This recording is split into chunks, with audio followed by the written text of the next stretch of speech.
If there's one thing Gord makes clear right from the get-go, it's that surviving its dark and dangerous woods will not be an easy or comfortable experience. In my time playing this settlement-building survival game, I raised a village from nothing, fought off barbaric invaders, and made a dark pact with an evil god, all of which were equal parts stressful and rewarding.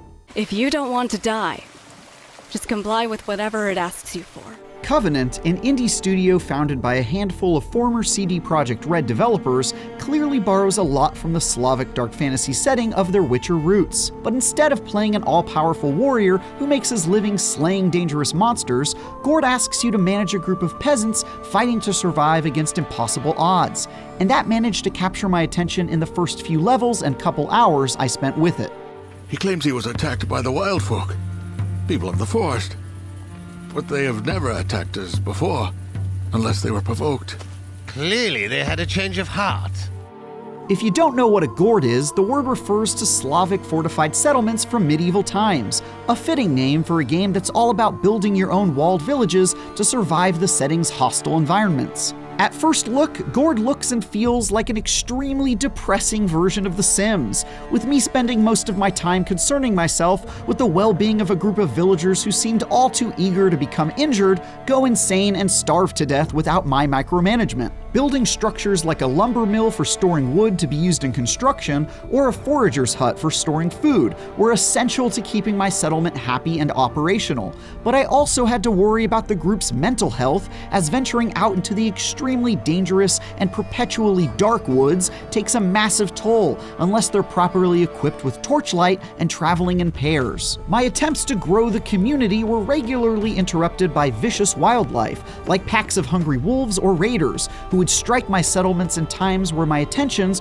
were focused elsewhere, such as when I was exploring the land beyond our walls. My villagers made better sandbags than soldiers, but with the proper training, equipment, and especially by working as a group, they were usually capable of coming out on top against Gord's more mundane dangers, though usually not without taking a whole lot of mental trauma in the process, which drove them ever closer to a psychological break if not tended to.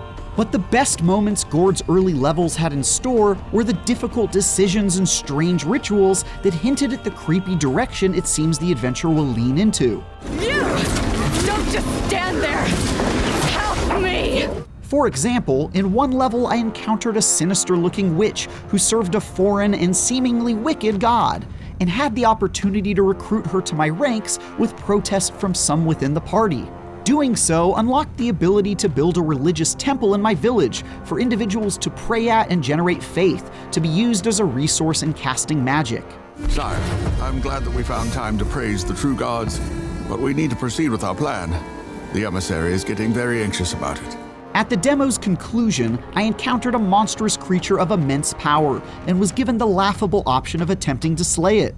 Alternatively, the fiend demanded I sacrifice one of the children in my village as a means of appeasing it. Without time on my side and with my back very much against the wall, I saw no other realistic options other than to give the beast what it wanted, leading an oblivious youth to the creature's feet before watching it devour him whole. My goal was complete, but I could feel the eyes of my companions upon me, judging my terrible decision. These sorts of decisions, which play into Gord's dark fantasy setting, seemed to set it apart from other survival games and drew me into the eerie story that I only got a taste of. Though my time with it was often stressful, nonetheless, I'm excited to play more when it comes out later this year.